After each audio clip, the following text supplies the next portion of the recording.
2. Mais Ok. qu'est-ce que tu fais, maman, dans le grenier? Ah, je profite de la sieste de ton frère pour faire un peu du tri, tu vois? Est-ce que tu veux pas me donner un coup de main? Ouais. Bon, il faut regarder un peu dans chaque caisse ce qu'il y a, si on garde, si on garde pas. Allez, c'est parti. Oui, c'est Oh, ça, c'est poules. Oh oui, c'est des bibelots, on va les enlever. Je vais mettre sur le trottoir à donner. Vas-y, tu peux continuer. Oh, Vas-y, continue. tiens, ça, c'est mes anciens jeux. Oui, ben les anciens jeux, on va encore les garder un peu de côté. Pour Calum. Vas-y. Alors. Oh, ça, c'est mes anciens vêtements quand j'étais petite. Ben comme c'est des vêtements de filles, on pourrait peut-être les donner à une autre maman qui a un bébé. Ok, je vais mettre de l'autre côté. Continue. Ok. Oui, ça Oh, tiens, ça, c'est des boules de Noël, maman. Oui, ben, on va pas les donner, on en a besoin encore. Ah oui. Alors, ça c'est bon. Attends, recule. On va le mettre de côté ici. Ça c'est ce qu'on garde, là-bas c'est ce qu'on donne. Vas-y, continue avec moi, il reste encore ces caisses-là. Oui, ça je dois garder aussi. Alors, ça va aller là. Mais qu'est-ce que c'est que ce truc? Tu sais pas ce que c'est? Ah oui, oh, C'est ma caisse du mariage. oh, j'ai envie vraiment de voir ta belle robe. Bon, ok, ça va, on terminera le tri tout à l'heure. Allez, j'emporte la caisse et on va redescendre dans ta chambre pour avoir un peu plus de place que dans ce grenier-ci. Allez, c'est parti, on y va. Vas-y, je prends la caisse. On y va. Alors, qu'est-ce qu'il y a encore? Ben, tu vois, ça c'est toutes les photos de notre mariage, l'album photo. Alors, Oh, ça c'est tout bouquet. oui, il a séché. Il était plus joli en vrai. Ah oui. Tu vois, il y a ce que j'avais mis dans mes cheveux. Il y a vraiment tout Oh, là-dedans. c'est l'album d'or. Oui, le livre d'or. Tu vois, tout le monde a laissé un petit mot. Qu'est-ce qu'il y a encore? Oh, toutes tes photos. Ah non, c'est pas les photos, c'est toutes les cartes, tu vois. Toutes les cartes qu'on avait reçues. Les petits bonhommes qu'on avait mis sur notre gâteau, tu vois. Oh, des Playmobil. Oui, on avait mis des petits Playmobil. Alors, qu'est-ce qu'il y a encore? Oh, wow, ça, j'aimerais bien avoir la même. Si j'allais à un mariage, je voudrais mettre une robe comme ça. Ah ben oui. T'as trop de la chance. Ben ça arrivera un jour, ma chérie. On va la mettre sur le lit. Mais je crois qu'il n'y a plus rien. Regardez un peu, mais je crois que c'est tout. Je crois qu'on a tout sorti. Oh, tu vois ça? Ah ben oui, il ne restait plus que ça. Alors ça, c'est ce qu'on a ramené de notre voyage de noces. On s'est mariés et un petit peu après, quelques jours après, on est parti en voyage à Malte. Et on a voulu ramener un souvenir. Et un monsieur faisait des choses en verre. Et on a ramené une petite lampe à huile, tu vois. Alors c'est pas une vraie, on ne peut pas l'allumer. Mais normalement, dans l'ancien temps, les gens, ils n'avaient pas l'électricité. Il y a très longtemps, comme au temps de Jésus. Et ils avaient des petites lampes comme ça, on mettait de l'huile dedans et on les allumait. Et ça éclairait la maison. Et c'est ce qu'on a ramené. Maman, l'horloge elle tourne. Oh oui, il nous reste plus que 5 minutes avant de voir les zouzous. Oh là là. Bon, on va ranger vite tout ça. Ça, je laisse sur le lit et tout ça, on remet dans la caisse pour se faire un peu de place et retrouver les zouzous. Vite. Coucou les zouzous. Alors, on se retrouve aujourd'hui pour une nouvelle parabole. Mais avant de te la raconter, je te propose qu'on regarde ensemble si tu avais relevé le défi que t'a lancé Zouzou Estelle la semaine dernière. Regardons ensemble l'arbre des zouzous pour voir si tu as retrouvé sa parabole. Alors, as-tu relevé le défi? Où se cache la parabole racontée par Zouzou Estelle? Elle se trouve juste ici. C'était la parabole du trésor caché. Bien joué! Découvrons-en vite une nouvelle ensemble. J'espère que tu avais trouvé la parabole que Zouzou Estelle t'avait racontée. Alors, on va te raconter une nouvelle parabole aujourd'hui. Est-ce que tu vois cette lampe? Alors, montre-la bien au Zouzou. Donc, la petite lampe à huile, tends ta main au ban. Alors, c'est une petite lampe à huile. Dans la Bible, on parle souvent de cette petite lampe, de la lumière, de la lampe à huile, etc. Mais comme tu as vu tout à l'heure, aujourd'hui, Aubane, elle avait plutôt envie de nous parler de mariage. Alors, je vais essayer de faire un combiné des deux. Je vais vous parler de cette lampe et je vais l'utiliser dans la parabole de mariage. Dans la parabole qui raconte l'histoire d'un mariage. Toi qui avais envie de parler de mariage. Alors, mais avant ça, il va falloir la retrouver dans la Bible. Et pour ça, on a besoin du téléphone de Dieu. Parfait. Alors, le numéro de téléphone d'aujourd'hui, les petits zouzous, c'est le 02 40 25 01. Alors, Aubane. 02 pour la deuxième partie de la Bible. Qui est le Nouveau Testament. Alors, La Bible. il faut prendre la Bible. Hop, on va montrer au zouzou et on va la mettre ici. C'est le Nouveau Testament. Ensuite, le 40 pour le 40e livre de la Bible, et c'est celui de Matthieu. de Matthieu. C'est juste après la page qui dit Nouveau Testament, le livre de Matthieu. 25 pour le chapitre 25. Donc c'est les gros chiffres de ta Bible. Oui, donc on va chercher le gros chiffre 25, 24. Désolée petits zouzous, mais moi je regarde à l'envers. Voilà, le 25 et ensuite 01 pour le verset 01 et c'est le petit chiffre dans la Bible. c'est ça, on va lire donc dans le Nouveau Testament, dans le livre de Matthieu au chapitre 25 et au verset 1 et on va aller jusqu'au verset 13. Est-ce que tu es prêt? C'est parti! Un jour, Jésus a raconté une histoire, une parabole sur un mariage. C'est la parabole de 10 jeunes filles. Les 10 jeunes filles se préparent pour le grand repas de mariage d'une amie. Elles se sont faites belles et elles doivent attendre que le marié arrive. Comme cela arrive le soir, elles emportent avec elles des lampes à huile. Parmi les 10 jeunes filles, 5 sont sages. Elles emportent des réserves d'huile dans des flacons. Les 5 autres sont imprudentes. Elles emportent leurs lampes remplies d'huile, mais elles ne prennent pas de réserve. Le marié tarde à arriver. Elles attendent longtemps. Les 10 jeunes filles ont sommeil et finissent par s'endormir. Au milieu de la nuit, on entend un cri. « Voici le marié! Sortez pour aller à sa rencontre !» Toutes les jeunes filles se réveillent et préparent leurs lampes. Les imprudentes disent aux jeunes filles sages « Nos lampes s'éteignent, nous n'avons plus assez d'huile, donnez-nous un peu de votre huile. » Les jeunes filles sages disent « Non, il n'y en aura pas assez pour nous et pour vous, courez en acheter. » Les imprudentes se dépêchent alors d'aller acheter de l'huile. Mais pendant ce temps, le marié arrive. Les 5 jeunes filles sages qui sont prêtes le rejoignent avec la mariée. Après avoir fait un cortège avec des danses, ils arrivent tous ensemble près d'une salle. Ils entrent dans la salle de la fête et on ferme la porte. Plus tard, les autres jeunes filles arrivent. « Ouvrez-nous la porte » disent-elles. Mais le marié répond « Je vous le dis, c'est la vérité, je ne vous connais pas. » Jésus termina sa parabole en disant « Veillez, car vous ne connaissez ni le jour ni l'heure. » C'est une drôle d'histoire, les mariages ne se passent pas comme ça. Oui, c'est vrai, mon mariage ne s'est pas tout à fait passé comme ça. Mais c'était à une autre époque. Et avant de t'expliquer un peu cette parabole, il faut un peu que je t'explique comment les mariages se passaient à l'époque. Il y avait plusieurs étapes. L'étape 1, ça se passait quand le futur marié et la future mariée étaient encore très jeunes filles et très jeunes hommes. Et qu'est-ce qui se passait quand ils étaient encore tout jeunes, leurs parents se rencontraient et organisaient le mariage futur, qui allait se passer des années plus tard. Ensuite, il y avait la deuxième étape. La deuxième étape, on organisait une fête de fiançailles.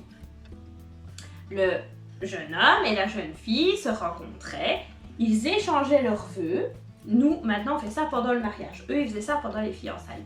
Et le marié apportait des cadeaux aux parents et à la jeune fille. Il offrait des cadeaux à la jeune fille et à sa famille. Et après, il retournait chez lui. Et la jeune fille restait encore vivre avec ses parents pendant 1 année ou 2. Ça, c'était la 2e étape.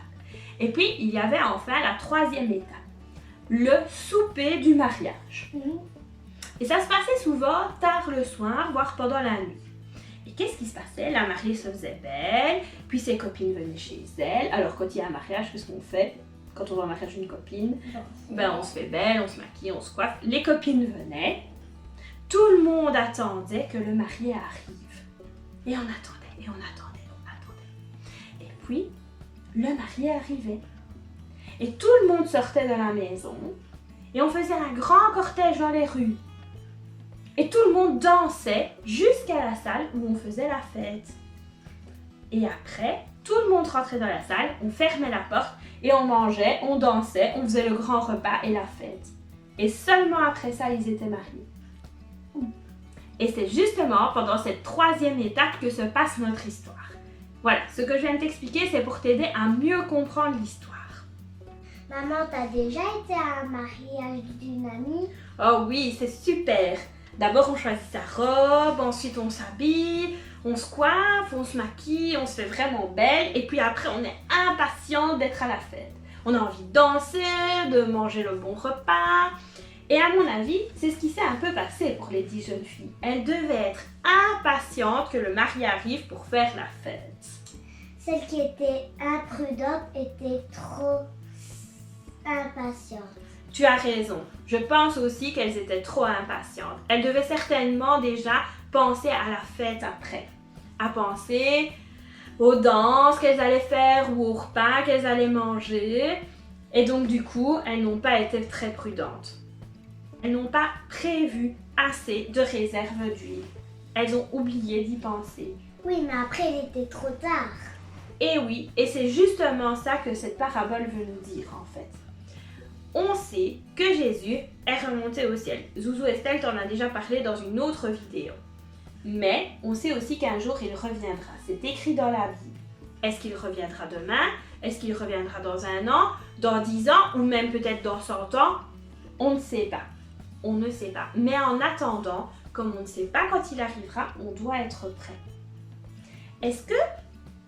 Je vais t'expliquer un peu mieux. Est-ce que tu as déjà récité une poésie? Oui. Est-ce que tu as étudié ta poésie juste avant que madame t'interroge? Non, pas du tout. Tu l'avais étudiée? Bien avant. Ben oui, tu l'avais préparée à l'avance. Tu as dû te préparer les jours précédents parce que si tu l'avais étudiée juste avant que madame t'interroge, si elle avait dit « Oh ben, devant le tableau, attendez madame, blablabla. » Est-ce que tu aurais réussi? Non. Non, tu n'aurais pas été prête. Je vais te donner un 2e exemple. Est-ce que tu as déjà vu des écureuils? Oui. Qu'est-ce qu'ils mangent? Des blancs. Des noisettes, etc. Et les écureuils, qu'est-ce qu'ils font? Pendant l'automne, ils cachent les noisettes. Et puis, quand l'automne est fini, c'est l'hiver qui arrive. Et quand l'hiver arrive, mais les écureuils ils vont rechercher leurs noisettes dans leur cachette pour toujours avoir de la nourriture. Si un écureuil ne cache pas ses noisettes, l'hiver va arriver et qu'est-ce qui va se passer? Il va mourir de faim. Exactement, il ne va plus rien trouver à manger. Eh bien, avec le retour de Jésus, c'est pareil. On peut se préparer et même on doit se préparer à l'avance. Qu'est-ce qu'il faut faire pour ça? C'est pas très difficile. Il faut continuer à aimer Jésus de tout son cœur. Quand on l'aime, on a envie de parler avec lui. On prie et il faut surtout pas l'oublier. Tout simplement. C'est juste ça. Et si tu continues à entretenir tout ça, c'est un peu comme la lampe en fait. La lampe, tant qu'on met de l'huile, la flamme, elle continue de briller. Si on arrête de mettre de l'huile dans la lampe, qu'est-ce qui se passe? La lampe, elle s'éteint. Eh bien, si nous, on ne prend pas soin de la flamme dans notre cœur, qui est Jésus, si on oublie Jésus, qu'est-ce qui va se passer? La flamme, petit à petit, va s'éteindre. Et quand Jésus reviendra, tu ne seras pas prêt. Alors, ce qu'il faut faire, c'est continuer à entretenir cette flamme, continuer à aimer Jésus et à parler avec lui, à prier, à l'aimer, etc., etc. Oh, moi, je prends ça de ma flamme.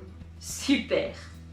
Voilà, c'était une petite parabole qui n'était pas très compliquée au final. Alors, on va passer à l'atelier, mais avant, je te lance le défi d'aujourd'hui.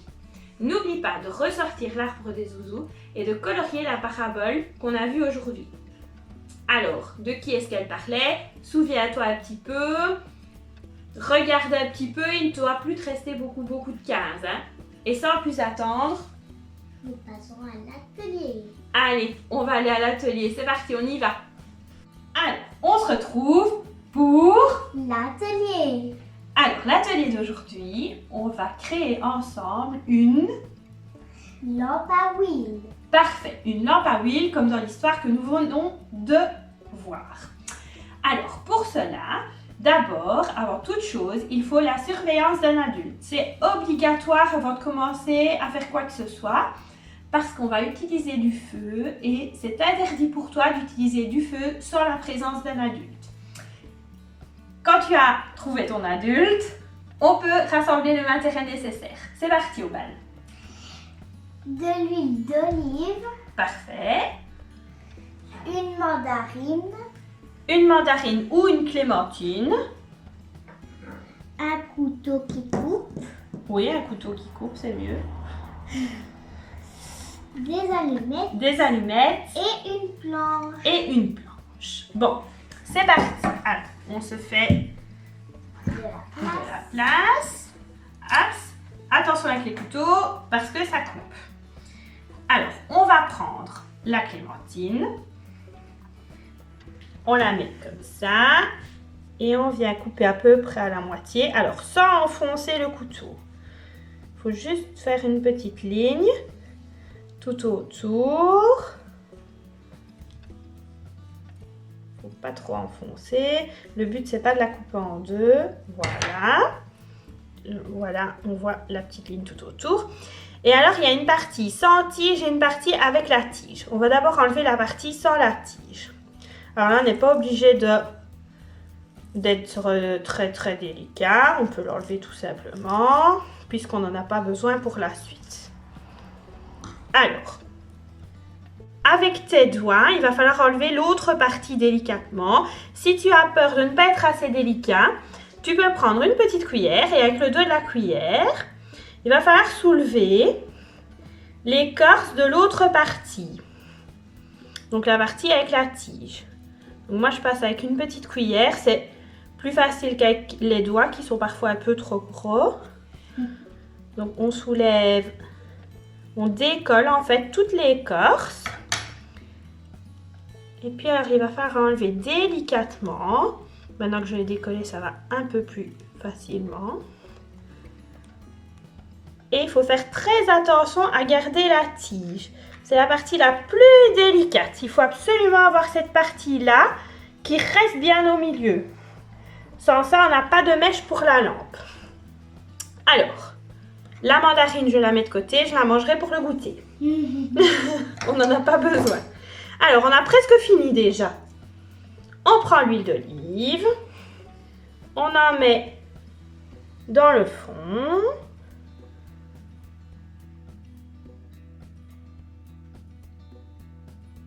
On en met assez bien. Et alors, ce qu'on va faire, c'est qu'on va en mettre un tout petit peu sur la mèche. Donc, sur la petite partie mobile ici au milieu. Alors, on laisse un petit peu sécher la petite mèche du centre. Que l'huile retombe. Et après, c'est ici que l'adulte intervient ou que tu es très soigneux avec l'adulte à côté de toi. On va allumer l'allumette et on va venir allumer la mèche. Alors, ça ne marche pas tout de suite parfois.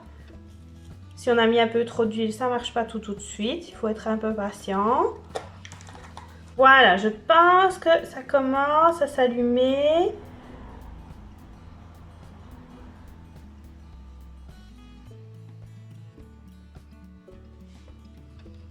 Attendre un peu. Et la flamme va commencer à s'allumer. Voilà, tu as une jolie lampe à huile qui ne t'a pas pris très longtemps avec 3 fois rien, un peu ce qu'on a à la maison. En plus, ça sent vraiment bon. Seulement, maintenant, fais très attention parce que le feu, il faut jamais être très loin. Je te conseille pas de la laisser allumer et de partir. Vraiment, le feu, il faut être vraiment vigilant. Mais voilà, on espère que cette vidéo t'a plu, que l'atelier t'a plu. On te donne rendez-vous mercredi prochain avec Zouzou Estelle pour une autre parabole. On te fait plein de bisous. Au revoir les zouzous!